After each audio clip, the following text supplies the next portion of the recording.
बिहार में बाढ़ है। जब बिहार बर्बाद हो रहा है तो उसको बेसहारा छोड़ दिया गया है। प्रधानमंत्री चुनाव प्रचार में व्यस्त हैं। बिहार के सो कॉल्ड इंटेलेक्चुअल पीके पार्टी बनाने में मजबूर है। मोर्चे पर डटा है तो चिराग पासवान और पप्पू यादव। नमस्कार, मैं शंभू कुमार सिंह और आप देख रहे हैं नेशनल दस्तक। बाढ़ एक आपदा है, इससे चाहे तो निपटा जा सकता है, लेकिन चूंकि आप कहावत है, एक सच्चाई है कि आप घर बदल सकते हैं, पड़ोसी नहीं। बिहार नेपाल से सटा हुआ है और नेपाल में जैसे ही भारी बारिश होती है नेपाल के सारे बैराज खोल दिए जाते हैं। नतीजा, पूरा सीमांचल बाढ़ में डूब जाता है। लेकिन अभी तो बिहार में भी भयंकर बारिश हुई है और पूर्वांचल डूबा हुआ है। गोरखपुर से लेकर और मुजफ्फरपुर, उसके बाद सीतामढ़ी, ये तमाम जो जगह हैं, कटिहार, ये वो जगह हैं सीमांचल के, दरभंगा, कटिहार, पूर्णिया, जहां बाढ़ ने कोहराम मचा रखा है। एकाएक लगभग 72 घंटे तक नेपाल में भारी बारिश हुई और कोसी, जिसको बिहार के लिए सबसे दुखदायक नदी कहा जाता है, कोसी और गंडक में पानी छोड़ दिया गया और रात के 2 बजे लोग कुछ भी नहीं संभाल पाए।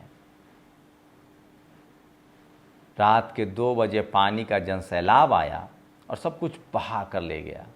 लेकिन बात है कि प्राकृतिक आपदा तो आती रहती है, लेकिन राहत और बचाव का क्या स्टेटस है, क्या है स्थिति? सच्चाई तो ये है कि बिहार के मुख्यमंत्री नीतीश कुमार हवाई सर्वे कर रहे हैं। एक दुखद खबर है कि मुजफ्फरपुर में आज एयरफोर्स का एक हेलीकॉप्टर भी क्रैश हो गया। लेकिन मोर्चे पर चिराग पासवान डटे हुए हैं। चिराग पासवान लगातार दौरा कर रहे हैं, पीड़ित परिवारों से मिल रहे हैं और जो भी मदद हो सकता है वो कर रहे हैं। पप्पू यादव, उनके पिता का निधन हुआ था, उनके अंतिम कार्यक्रम चल रहा था, लेकिन जैसी बाढ़ की विपदा की खबर उनको लगी, रात में ही कहने वाले कहते हैं कि उनके पास जो भी पैसा कौड़ी था वो सब लेकर मदद करने के लिए निकल चुके हैं। और यही पप्पू यादव को सबसे अलग करता है। जब लॉकडाउन था तब भी पप्पू यादव सड़क पर थे। जब पटना डूब रहा था बाढ़ से, जब बारिश से पटना डूब रहा था, सुशील मोदी जब फ्लाईओवर पर बैठे हुए थे डिप्टी सीएम, तब भी पप्पू यादव कमर भर पानी में घुसकर लोगों की मदद कर रहे थे। अभी भी पप्पू यादव चूँकि पूर्वांचल से हैं, सीमांचल से आते हैं, पूर्णिया से सांसद हैं, वो जो भी उनसे मदद हो सकता है एक सांसद के तौर पे वो मदद भी कर रहे हैं। लेकिन सवाल है कि प्रधानमंत्री नरेंद्र मोदी कहाँ हैं?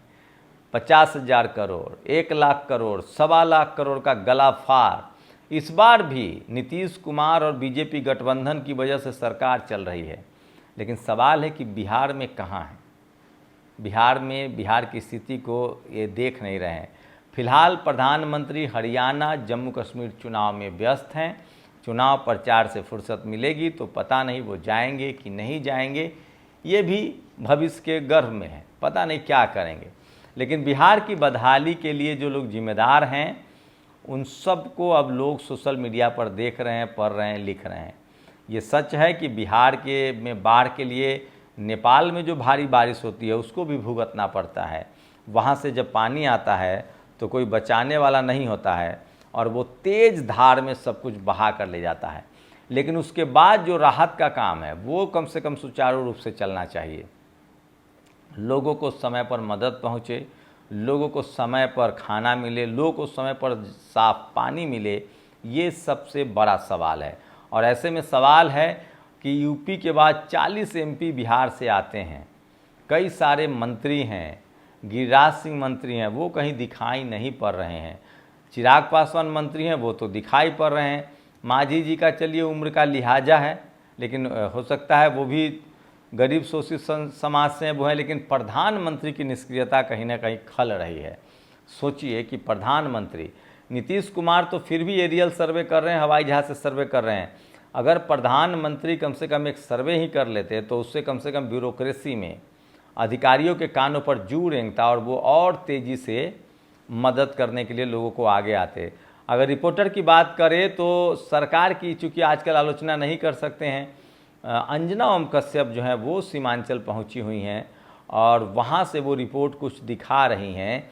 लेकिन सवाल है कि अब वो आलोचना किसकी करेंगी। वो सरकार से सवाल नहीं पूछ रही हैं, थोड़ा बहुत नीतीश पर तीर चला रही हैं, लेकिन बीजेपी चूँकि सत्ता में है, वहाँ बीजेपी की मिलीजुली सरकार है, उसके बाद केंद्र में नरेंद्र मोदी की सरकार है, तो वो नहीं पूछ रहे क्या बिहार के साथ नरेंद्र मोदी सौतेला व्यवहार कर रहे हैं। वैसे भी प्रधानमंत्री को लेकर लोगों के मन में शंका होती है।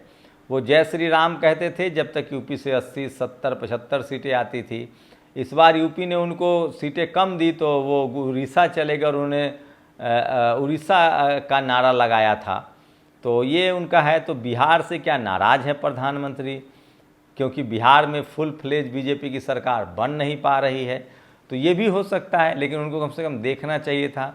तो बिहार के 8 जिले कम से कम पूरी तरह से, शिवहर हो, मुजफ्फरपुर हो, पूर्णिया हो, उसके बाद आपको बता दें कि सीतामढ़ी हो, मधेपुरा हो, इन सब जिलों में बहुत बाढ़ है और बाढ़ से तबाही है। फसल की बर्बादी तो अलग चीज़ है। अभी फ़िलहाल ये है कि लोगों को राहत पहुंचाई जाए, उन तक खाना पहुंचाया जाए, साफ़ पानी पहुंचाया जाए। काफ़ी सारे लोग हताहत हुए हैं, ये है। वहीं सोचिए, ये है पीके प्रशांत किशोर, ये अपनी पार्टी का फॉर्मेशन नहीं टाल सकते थे। इतने पढ़े लिखे हैं, कह रहे हैं कि इतने बड़े मैनेजमेंट गुरु हैं, स्किल्स हैं, कौन है इनके राजनीतिक सलाहकार, मुझे तो ताज्जुब होता है। सोचिए, यही वजह रही, सबसे ज़्यादा पूर्वांचल में इन्होंने मेहनत की थी। तारिक अनवर चंपारनी भी इनसे जुड़े हुए हैं, उन्हीं को सलाह है। कम से कम समझाएं इन साहब को कि साहब अभी लोग मुसीबत में थे, अगर आप पार्टी का फॉर्मेशन 2-4-10 दिन कैंसिल कर देते तो ज़्यादा सिंपैथी मिलती। आपको तो नई पार्टी थी, आपको तो मोर्चे पर डटना चाहिए था, जाना चाहिए था तमाम उन इलाकों में जहां बाढ़ग्रस्त है। लेकिन आज इन्होंने पार्टी का अनाउंसमेंट कर रखा था, पटना में रैली की थी, कहा जा रहा है कि 2 लाख कुर्सियां लगी थी, 5,000 लोग भी नहीं हैं। तो ये पार्टी बना रहे थे, लेकिन मदद में। तो समझिए कि बिहार जब बेसहारा होता है, बर्बाद हो रहा है, बिहार में जब बाढ़ है, तो उसको बेसहारा तो नहीं छोड़ दिया है केंद्र सरकार ने। ये सबसे बड़ा सवाल है। जबकि कई केंद्रीय मंत्री जो हैं बिहार से हैं, क्या वो सब मोर्चे पर हैं, क्या वो सब देख रहे हैं? अब सोशल मीडिया है, सबके बारे में टीका टिप्पणी होती रहती है। बिहार में हर साल बाढ़ से तबाही होती है, उसका कोई परमानेंट सॉल्यूशन नहीं है, क्योंकि नेपाल में जब भारी बारिश होती है, नेपाल का पानी बिहार को खपाना पड़ता है, बिहार को पचाना पड़ता है, और उसी वजह से एक बड़ा जन सैलाब आता है, तटबंध टूटते हैं, कटता है, और फिर सब कुछ बहा कर ले जाता है। फिर पूरे साल लोगों को लगता है अपने आशियाने को बनाने में, अपने घर को जोड़ने में। बाढ़ के उस कटाव को हम लोगों ने भी बहुत करीब से देखा है, बहुत तकलीफ दे होता है। 6 महीने साल का उससे उबरने में लग जाता है, 6 महीना फिर नया खाट खम्भम खड़ा करने में लग जाता है।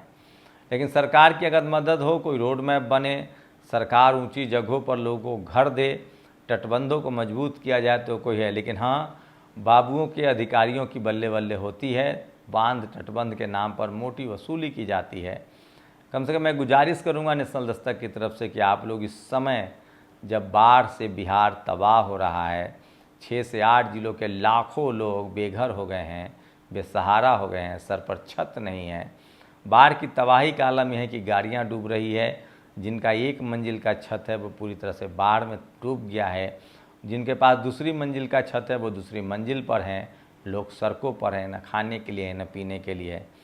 नुकसान की तो बात ही हटा दीजिए, लोग कपड़ा, पैसा, गहना, मवेशी कुछ भी नहीं संभाल पाए। रात के 2 बजे करीब पानी आया और सब बहा के ले गया। लेकिन अब सवाल उठ रहा है कि सिर्फ पप्पू यादव और चिराग पासवान ही क्यों दिख रहे हैं, बाकी जो बिहार से आने वाले मंत्री हैं, केंद्रीय मंत्री, वो कहाँ हैं? और सबसे बड़ा सवाल है, क्या प्रधानमंत्री नरेंद्र मोदी ने बिहार को बेसहारा छोड़ दिया है, बाढ़ में तबाह बिहार को बर्बाद होने के लिए छोड़ दिया है? क्या हरियाणा चुनाव के प्रचार के बाद ही उनकी नींद खुलेगी, उनके बाद ही सूध ली जाएगी? और बिहार में बड़ी बड़ी बातें कर रहे हैं प्रशांत किशोर, वो बता रहे थे कि हम स्कूल बनाएंगे, अस्पताल बनाएंगे, बिहार से बेरोजगारी दूर करेंगे, गरीबी दूर करेंगे। और उनको पार्टी ही बनानी थी तो 10 दिन 15 दिन, अभी तो विधानसभा चुनाव होने में वक्त है, थोड़ा वक्त और ले लेते और कम से कम बाढ़ पीड़ितों की मदद करते, तो मुझे लगता है कि उनका वोट ही बढ़ता, कद बढ़ता, सम्मान बढ़ता। आप लोग अगर बिहार से हैं तो कमेंट करके बताइए कि इस बाढ़ पीड़ित लोगों की मदद कौन कौन लोग कर रहे हैं, कौन कौन लोग मोर्चे पर हैं और कौन कौन लोग जवानी हवाई किला बना रहे हैं। शुक्रिया। नेशनल दस्तक की आपसे गुजारिश है कि अगर इसको बचाना चाहते हैं तो नेशनल दस्तक को सब्सक्राइब करने के लिए रेड कलर के सब्सक्राइब बटन को दबाएं, फिर बेल आइकन की घंटी दबाएं। नेशनल दस्तक को बचाने के लिए बहुत जरूरी है कि हर खबर को शेयर करें, लाइक करें, कमेंट जरूर करें।